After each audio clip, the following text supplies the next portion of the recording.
As you all know, my name is Josh. For my uni project, I have decided to make a wrought iron table with a jarrah top.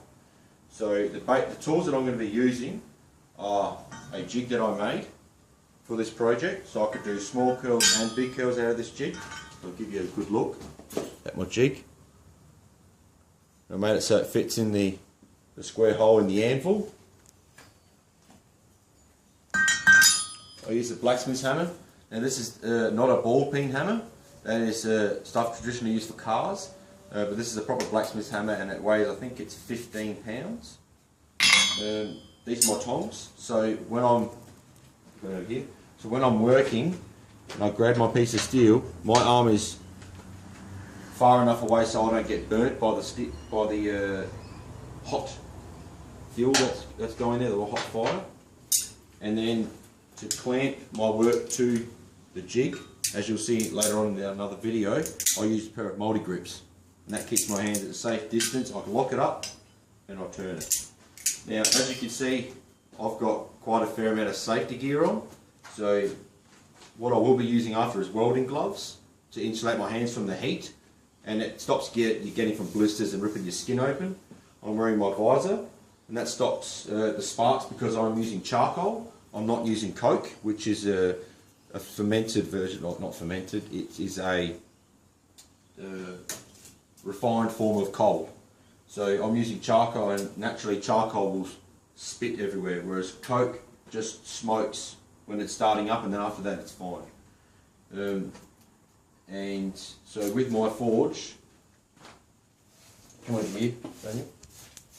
As you can see, I'll take over. I've drilled 1/4 inch holes or 6mm holes an inch apart, and I've insulated it with fire bricks.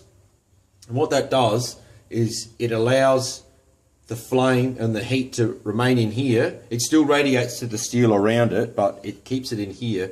So when I'm forging, all I do is I lump over some charcoal and it keeps the heat in. It's like a big blanket.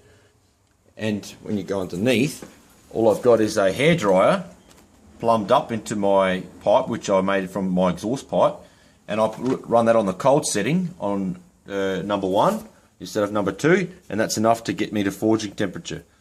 And I put this old welding glove over the top just in case any sparks come, it doesn't land on the plastic. And then I've made a chimney, so what happens is when the heat rises, it naturally gets drawn up, same with the smoke, and it also just keeps everything out of the way, so it's a lot safer. Now, going back to the anvil, it is an old anvil. It weighs about 150 to 160 kilos, and my dad used to use it when he was a blacksmith. So that's what I'm using, and you can tell an anvil by the quality of it when it's got a high-pitched ring. So when you hit it, you can hear that, and it bounces because it's naturally hardened.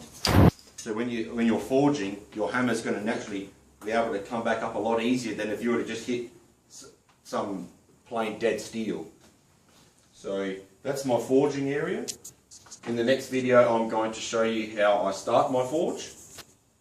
And I also forgot my hearing protection as well, so I don't have to hear the loud bangs of the hammer, and it also saves your hearing, and it's less annoying. So yeah, and I'm wearing my apron to stop any spatter or stuff getting on my clothes. And yeah, so stay tuned for the next video.